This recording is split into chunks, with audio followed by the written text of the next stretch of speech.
C'est une grande nouvelle que l'on attendait depuis des années. Devant l'aggravation de la délinquance depuis 30 ans, que certains esprits chagrins liaient à une immigration massive et incontrôlée, le Premier ministre a décidé de prendre les choses en main. Il supprime d'un trait de plume l'Observatoire national de la délinquance. Ainsi donc, d'ici l'année prochaine, la délinquance sera formellement abolie, faisant de la France le premier pays sans aucun délinquant, un véritable paradis terrestre. Pourquoi cette suppression de ce noble observatoire ? Parce qu'il mène, de manière indépendante, des enquêtes statistiques sur la criminalité et la délinquance. Oui, entendu, mais pourquoi le supprimer ?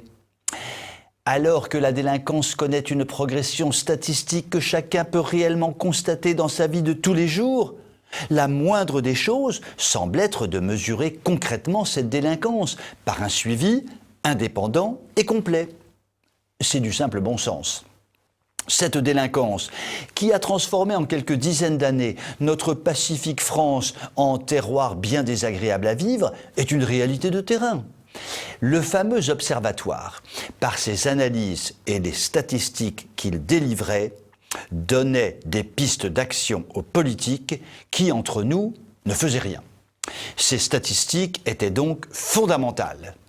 Et nous savons que la lutte contre la délinquance est un point électoral central capable de décider une élection, cela depuis la fin du XXe siècle. Et c'est là qu'intervient le génie politique de Doudou Fifi, notre Premier ministre.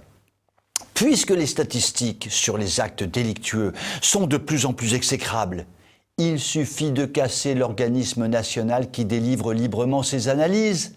Malin le Doudou Fifi, car ce qui compte en politique, c'est de gagner les élections et non pas de rendre la vie des Français meilleure. La vérité, si elle est gênante, doit simplement pouvoir être camouflée. Donc, plus de chiffres. Goodbye, l'Observatoire. On t'aimait bien, tu sais, comme disait Jacques Brel. Alors, profitons des dernières enquêtes de l'ONDRP, tel est le nom de cet observatoire. La dernière statistique intéressante en date montre que plus de la moitié des viols commis à Paris sont le fait d'étrangers. C'est le genre de statistique qui dérange un peu, surtout les féministes, qui, contre tout bon sens, adorent hurler avec les immigrationnistes. Il sera donc désormais beaucoup plus difficile de faire entendre sa détresse suite à une agression. Il nous restera les statistiques du ministère de l'Intérieur, qui sont à la vérité ce qu'une usine métallurgique est à l'art. Car le ministère s'évertue à comptabiliser chaque année 3 à 4 millions d'actes délictueux, alors que le chiffre réel est compris entre 12 et 14 millions. Plus que jamais, les agressions subies se perdront dans un silence angoissant.